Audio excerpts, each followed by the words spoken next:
when a $150 million F-22 Raptor sat grounded for 3 weeks, stumping the Air Force's best technicians and engineers. Nobody expected salvation to come from a 78-year-old man in coveralls who hadn't touched a military aircraft in over 20 years. But sometimes, experience speaks louder than any manual ever written.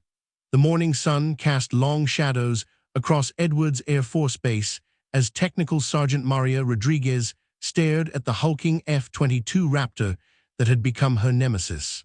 For 3 weeks, the $150 million stealth fighter had sat motionless in Hangar 7, its sleek gray surface reflecting the frustration of everyone who'd tried to fix it.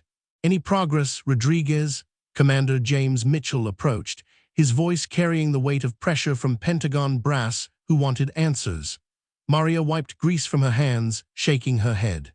"Sir, we've replaced the engine control unit twice, run every diagnostic in the book, and even had Lockheed Martin engineers fly in from Georgia. The bird powers up fine, but the moment we try to engage the thrust vectoring system, everything shuts down. No error codes, no warnings, just dead silence." Before continuing, give this story a like and subscribe to discover more tales of unsung heroes whose expertise saved the day when cutting-edge technology failed. The F-22's problems had started during what should have been a routine training flight. Captain Sarah Chen had been performing standard maneuvers when the aircraft's thrust vectoring system, the heart of its incredible agility, simply stopped responding. She'd managed to land safely using conventional flight controls, but the Raptor had been earthbound ever since. "We've got congressional hearings breathing down our necks," Mitchell said, running his hand through graying hair. "This is our most advanced fighter jet, and we can't figure out why it won't fly.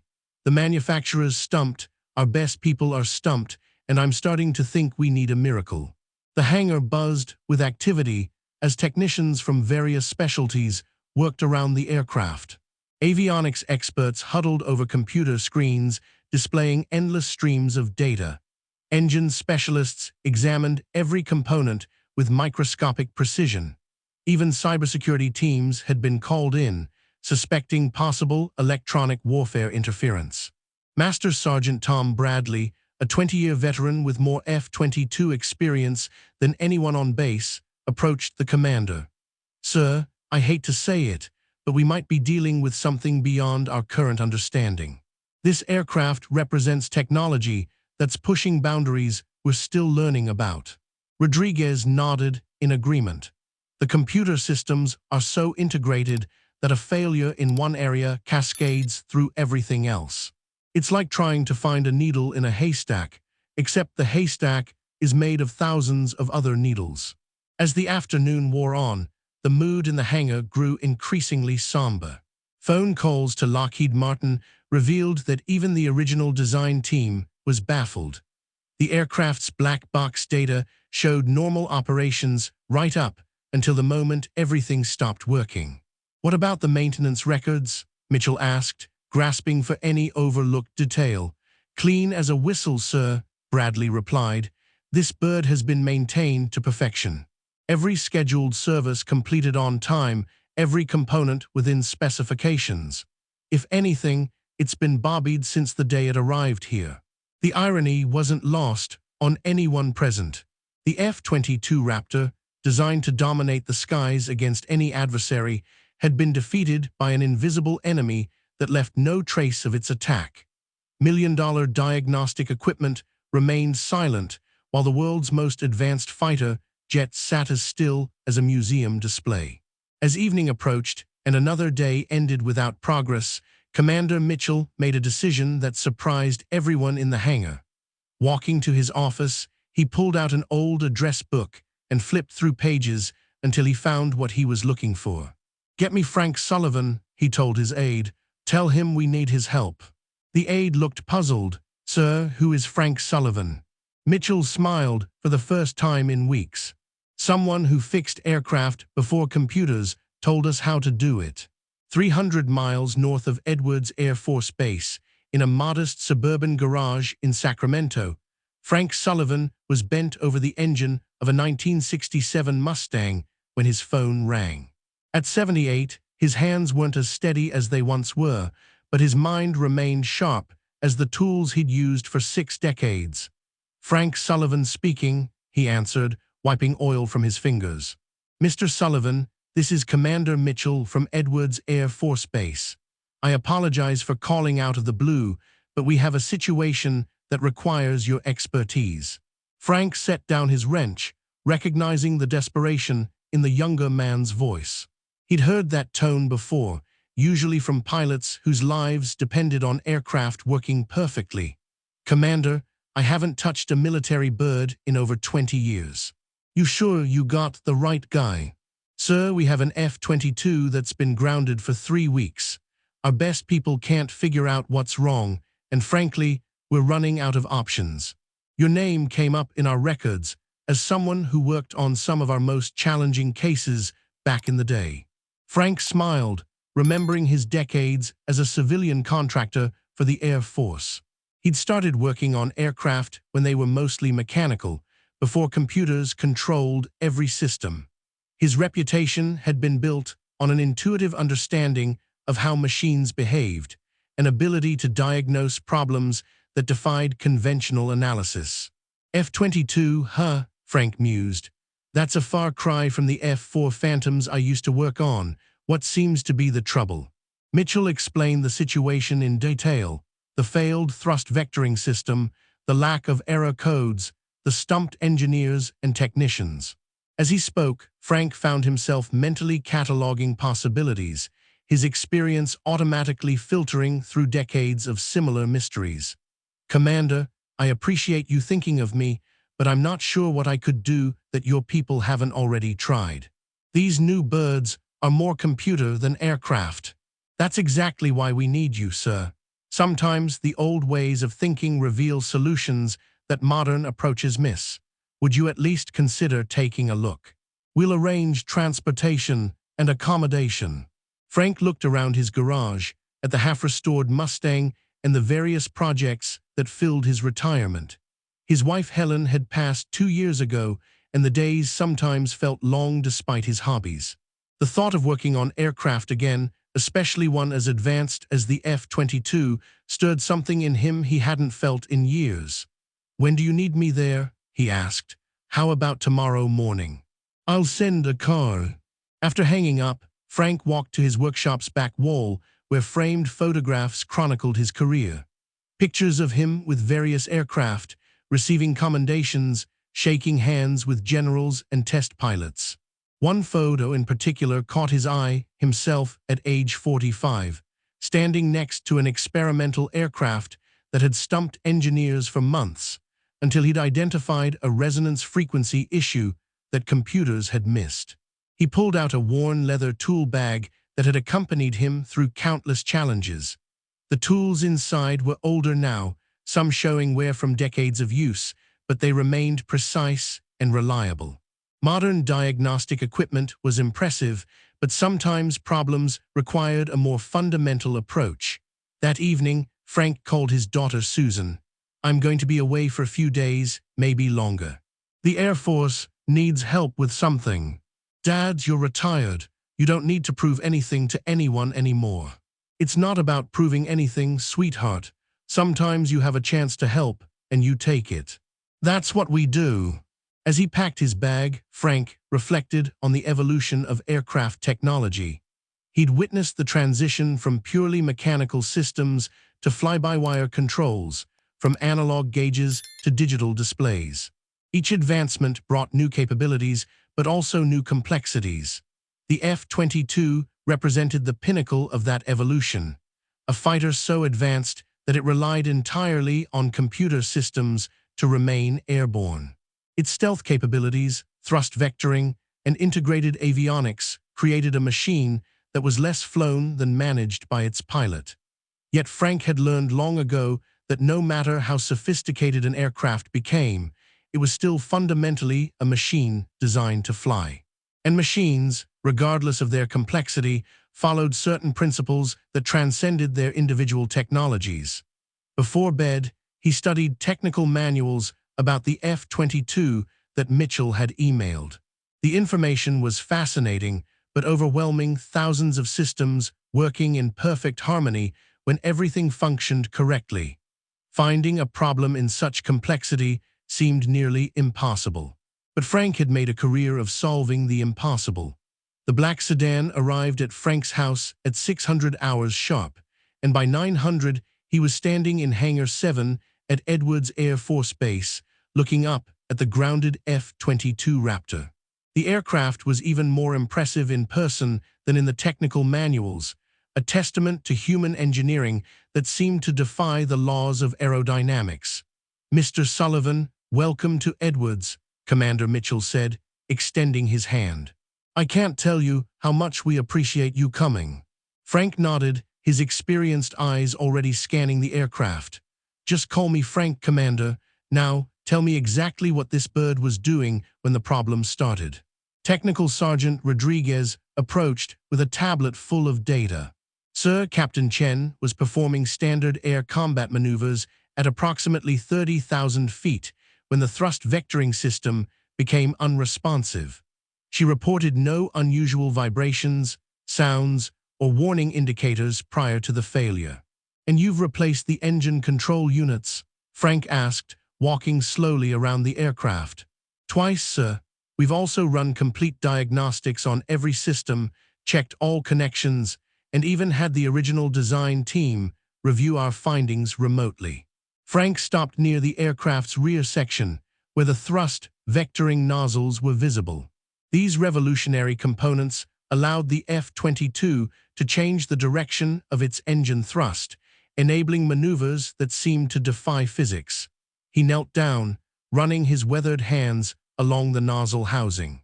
"Mind if I get up there and take a look?" he asked. Master Sergeant Bradley wheeled over a maintenance platform. "Sir, I should mention that we've had structural engineers examine every inch of those nozzles. They're within perfect specifications." Frank climbed onto the platform with surprising agility for his age. He pulled a small flashlight from his tool bag and began examining areas that the younger technicians had already inspected countless times. What he was looking for wasn't visible on any computer screen or diagnostic readout. "Frank," Rodriguez said, "our computerized systems can detect variations down to thousandths of an inch. If there was a mechanical issue, we would have found it." "Maybe," Frank replied, continuing his examination. "But sometimes the problem isn't what's wrong, it's what's almost wrong. Computers are great at measuring things, but they're not so good at understanding why those measurements matter." He spent the next hour examining the thrust vectoring system with methods that seemed primitive compared to the high-tech diagnostics the crew had employed. He touched components, listened to sounds when systems were activated, and even smelled various areas around the engines. "What exactly are you looking for?" Bradley asked, genuinely curious about Frank's unconventional approach. "I'm looking for what doesn't belong," Frank replied. "Every machine has a personality, a way it behaves when everything's right. When something's wrong, that personality changes, even if the change is too subtle for instruments to detect." The afternoon passed, with Frank methodically examining systems that had already been declared perfect by advanced diagnostics. The younger technicians watched with a mixture of skepticism and fascination as this elderly civilian used techniques that predated their modern training. "Sir," Rodriguez said carefully, "I don't want to be disrespectful, but we've used equipment that can detect problems your methods might miss. These systems are incredibly complex." Frank paused his examination and looked at the young sergeant. "Maria, that's your name, right? You're absolutely correct. Your equipment is far more sensitive than anything I could do by hand. But here's the thing about complex systems. Sometimes they fail in ways that individual components can't detect." He pointed to the thrust vectoring nozzles. "Each part of this system might test perfectly, but if they're not working together the way they should, the aircraft's brain shuts everything down to prevent damage. It's like an orchestra where every musician is playing perfectly, but they're not listening to each other." As evening approached, Frank requested that the aircraft be powered up for another test. The engines roared to life, systems initialized normally, and everything appeared functional until the moment thrust vectoring was engaged. Just as Rodriguez had described, the system simply went silent. "Shut her down," Frank said quietly. In the sudden silence that followed, he stood motionless for several minutes, processing everything he'd observed. The younger technicians waited, uncertain whether this legendary figure could succeed where their modern methods had failed. Finally, Frank turned to Commander Mitchell. "I think I know what's wrong, but I need to verify something tomorrow morning. Can you have this bird ready for another power-up at 800? "Of course," Mitchell replied. "What do you think the problem is?" Frank smiled mysteriously. "Let's just say that sometimes the newest technology needs to be reminded of some very old lessons about how to fly." Dawn at Edwards Air Force Base brought crisp desert air and anticipation that filled Hangar 7. Frank arrived early, carrying his leather tool bag and a small device that looked ancient compared to the sophisticated equipment surrounding the F-22. "What's that?" Rodriguez asked, eyeing the device Frank was setting up. "Oscilloscope," Frank replied, connecting wires to various points around the thrust vectoring system. "Been using versions of this for 40 years. It shows how things vibrate frequencies that your computers might filter out as background noise." Commander Mitchell watched as Frank worked with practiced efficiency. "Frank, our acoustic analysis equipment is far more advanced than that device." "Maybe so, Commander, but sometimes older equipment picks up things that newer systems are programmed to ignore. Modern diagnostics are designed to filter out what engineers consider irrelevant data. But what if the irrelevant data is actually the key?" Frank powered up his oscilloscope and signaled for the F-22 to be started. As the engines came online, the device began displaying wave patterns that danced across its small screen. Everything appeared normal until the moment thrust vectoring was attempted. There, Frank pointed to a subtle spike in the wave pattern that occurred just before the system shut down. "You see that frequency spike? It's tiny, barely detectable, but it's there every time." Bradley leaned in closer. "Sir, our systems would have flagged any significant frequency anomalies." "That's exactly the problem," Frank explained. "This frequency is so small that it falls below your detection thresholds. But it's at exactly the wrong place. It's creating a resonance that interferes with the thrust vectoring control signals." Rodriguez frowned. "But sir, where would such a frequency come from?" "We've examined every component." Frank smiled and walked to a section of the aircraft that housed environmental control systems. "It's not coming from the thrust vectoring system itself. It's coming from here, the cabin pressurization pump." The technicians exchanged glances. The environmental control system was completely separate from flight controls, and all diagnostics had shown it functioning perfectly. "The pump is working fine," Frank continued, "but it's vibrating at a frequency that's just slightly off from its design specifications. Normally, this wouldn't matter. But the F-22's systems are so integrated and sensitive that this tiny vibration is being transmitted through the aircraft's structure and interfering with the thrust vectoring control signals." "That's impossible," Bradley said.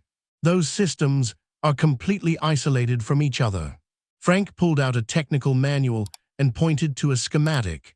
"Look at this mounting point here. The environmental system and thrust vectoring controls share a common structural interface right here. If the pressurization pump's vibration frequency matches the resonant frequency of this structural component, it creates interference that the flight computer interprets as a system malfunction." To demonstrate, Frank had the crew power up the aircraft while he monitored both the environmental system and thrust vectoring controls simultaneously. Sure enough, his oscilloscope showed that the pressurization pump was generating vibrations at 47.3 Hz, just slightly off its design specification of 47.0 Hz. "But why didn't this show up in our diagnostics?" Rodriguez asked. "Because you tested each system separately," Frank explained. The environmental system works fine. The thrust vectoring system works fine. It's only when they're both operating that the interference occurs. And since modern diagnostics are designed to isolate problems, no one thought to look for interactions between unrelated systems. Commander Mitchell shook his head in amazement. So the solution is to fix the pressurization pump. Not fix it, Frank corrected. Tune it. The pump isn't broken, it's just vibrating at the wrong frequency. We need to adjust it by 0.3 of a hertz. Master Sergeant Bradley looked skeptical. Sir, with respect, how do you adjust a frequency by such a tiny amount? Frank opened his tool bag and pulled out what appeared to be a simple metal weight. You add mass to change the vibration characteristics. It's called dampening, and it's been used in machinery for over a century. Sometimes the oldest solutions work best. The next hour was spent carefully attaching small weights to the pressurization pump's mounting system. Frank made minute adjustments based on his oscilloscope readings, fine-tuning the vibration frequency like a musician tuning an instrument. Try it now, he said finally. The F-22's engines powered up once again. This time, when the thrust vectoring system was engaged, it responded immediately and smoothly. The nozzles moved through their full range of motion without any shutdowns or errors. The hangar erupted in cheers and applause. 3 weeks of frustration had been resolved by an elderly man with decades-old equipment and a fundamental understanding of how machines behave. Frank, Commander Mitchell said, his voice filled with admiration, how did you know to look there? Frank smiled as he packed his tools. Son, I learned long ago that when something complicated stops working, the problem is usually something simple that everyone overlooks. This bird doesn't need more technology, she just needed someone who speaks her language. 1 week later, Captain Sarah Chen stood beside the F-22 Raptor in Hangar 7, running through her pre-flight checklist. The aircraft that had been her nemesis was ready to return to the skies, thanks to an elderly civilian who had solved in hours what teams of experts couldn't resolve in weeks. Ready for test flight, Captain? Commander Mitchell asked, approaching with Frank Sullivan, who had stayed to witness the aircraft's return to service. More than ready, sir, Chen replied, then turned to Frank. Mr. Sullivan, I can't thank you enough. This bird means everything to our squadron. Frank waved dismissively. Just doing what needed to be done, Captain. She's a beautiful machine, treat her well. As Chen climbed into the cockpit, Frank watched with satisfaction. The F-22's cockpit was a marvel of modern technology, with displays and controls that would have seemed like science fiction when he started his career. Yet underneath all that sophistication was still the fundamental dream of flight that had driven him for 6 decades. The engines roared to life with a sound that Frank felt in his chest. He'd heard thousands of aircraft start their engines, but each time still gave him the same thrill. As the F-22 taxied toward the runway, its thrust vectoring nozzles moved smoothly through their range of motion, responding perfectly to the pilot's commands. You know, Rodriguez said, standing beside Frank as they watched the takeoff, I learned more about diagnostics this week than in my entire formal training. You showed us that sometimes the answer isn't in the computer. Frank nodded thoughtfully. Technology is a wonderful thing, Maria, but it's still just a tool.